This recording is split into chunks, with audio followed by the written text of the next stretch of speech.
इस वीडियो के अंत तक आप जानेंगे इस पाठ से संबंधित संपूर्ण जानकारी। नमस्कार सभी को, हिंदी कला केंद्र में आपका स्वागत है। अगर आप इस चैनल पर नए हैं तो पहले इसको सब्सक्राइब करें व बेल आइकन को दबाना न भूलें ताकि नए वीडियो का नोटिफिकेशन सबसे पहले आपको मिले। बच्चों, आज हम पढ़ने जा रहे हैं हमारी हिंदी की पुस्तक का पाठ 14 जिसका शीर्षक है खान पान की बदलती तस्वीर। ये एक निबंध है। खान पान की तस्वीर कैसे बदलती है? जैसे हम लोग पहले अपने घरों में बने रोटी, दाल, चावल, सब्जी आदि खाते थे और ढेर सारे फल व हरी सब्जियां जो खाने में बहुत पौष्टिक होती थी।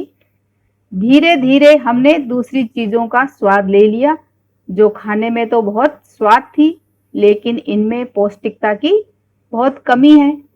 लेकिन अब हमने इनको ज़्यादा पसंद करना शुरू कर दिया जिससे हमारे स्वास्थ्य व खान पान दोनों की ही आज तस्वीर बदल गई है।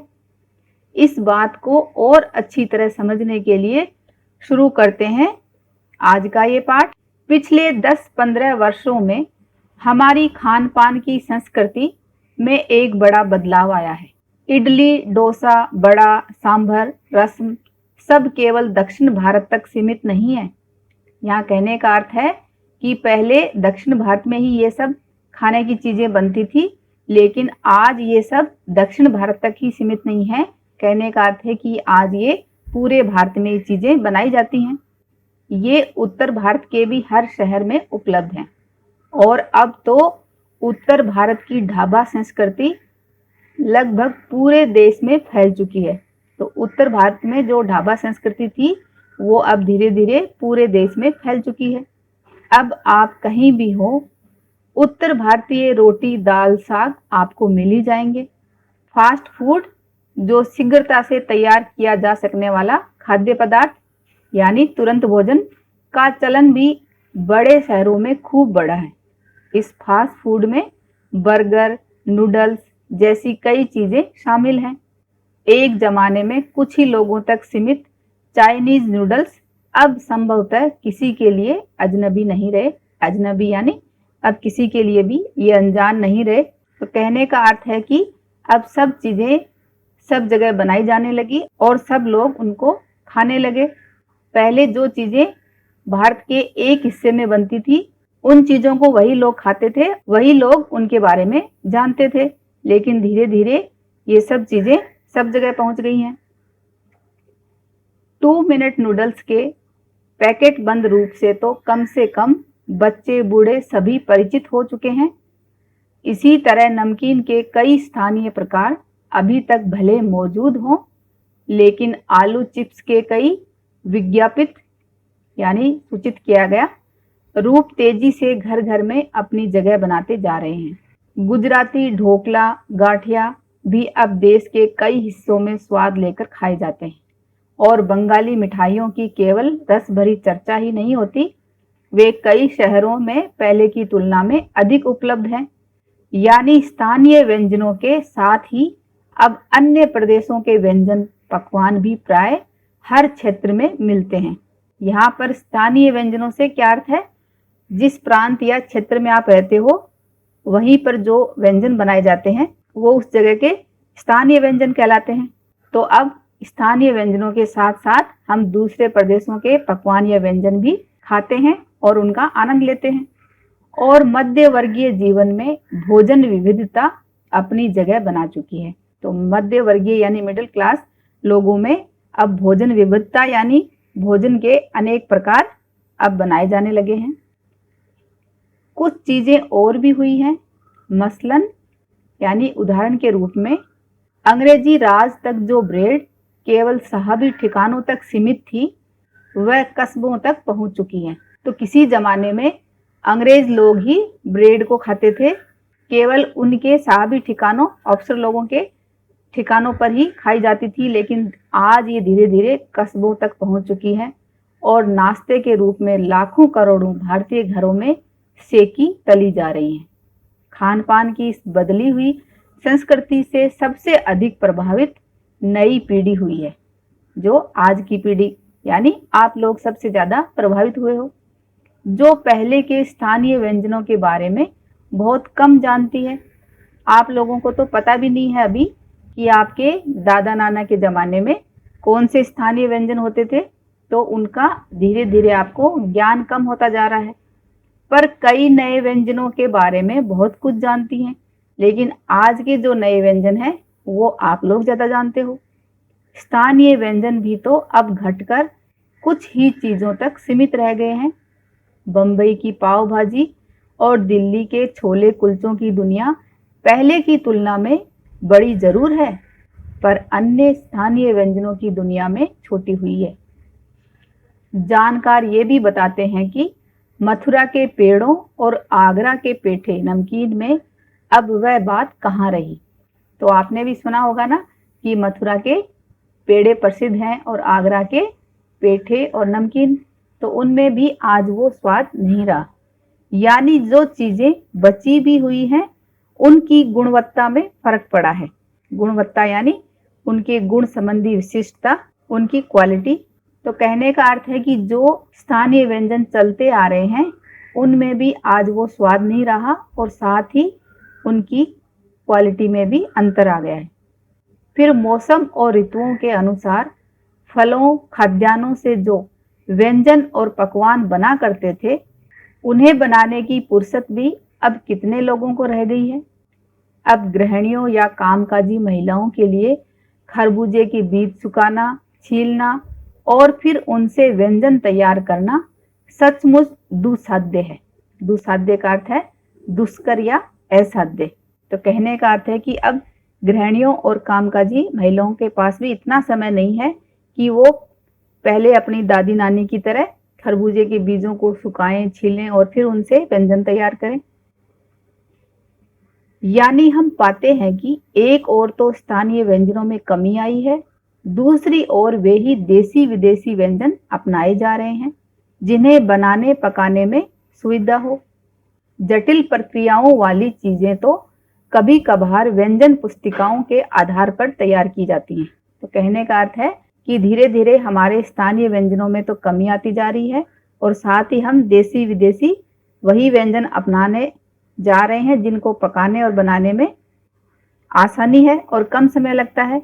जटिल प्रक्रियाओं से गुजरने वाली चीजें यानी जिनको बनाने में ज्यादा कठिनाई हो, वो तो कभी कभार व्यंजन पुस्तिकाओं के आधार पर ही तैयार की जाती हैं। अब शहरी जीवन में जो भागम भाग है उसे देखते हुए ये स्थिति स्वाभाविक लगती है। फिर कमर तोड़ महंगाई ने भी लोगों को कई चीजों से धीरे धीरे वंचित किया है। वंचित यानी उनसे दूर किया है।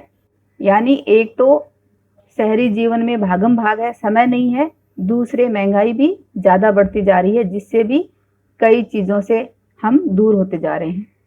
जिन व्यंजनों में बिना मेवों के स्वाद नहीं आता, उन्हें बनाने पकाने के बारे में भला कौन 4 बार नहीं सोचेगा।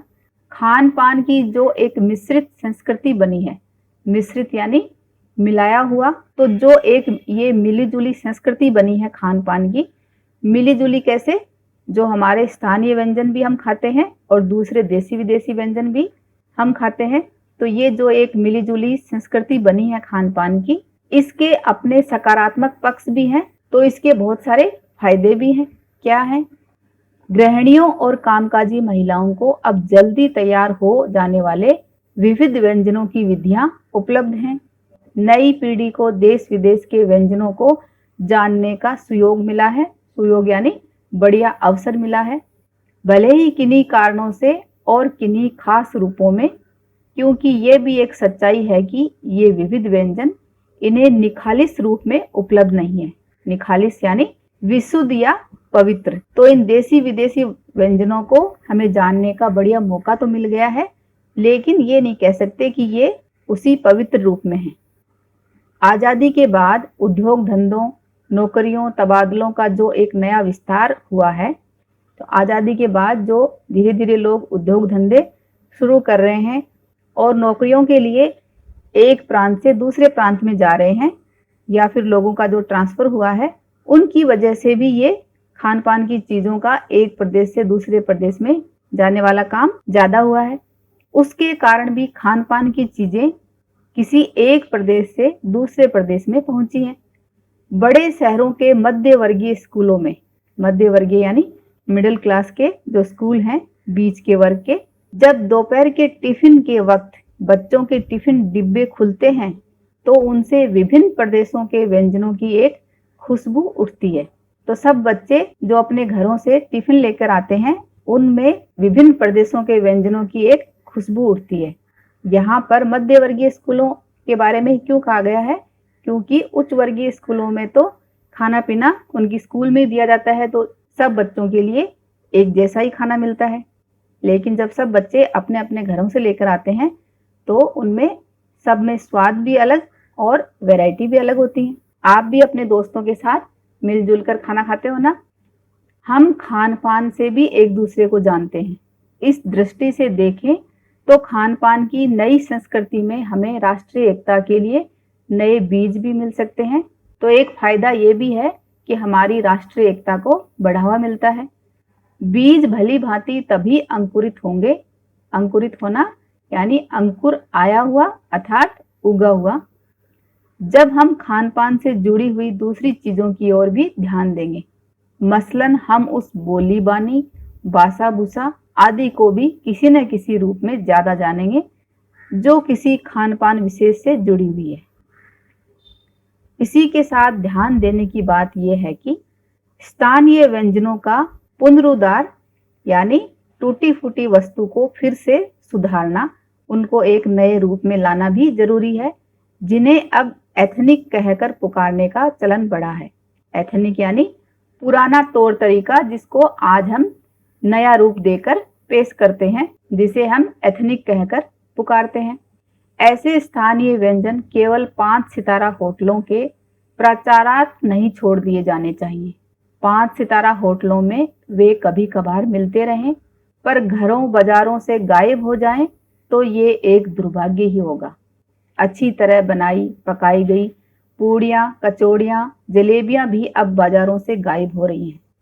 मौसमी सब्जियों से भरे हुए समोसे भी अब कहाँ मिलते हैं। उत्तर भारत में उपलब्ध व्यंजनों की भी दुर्गति हो रही है, नाश होता जा रहा है।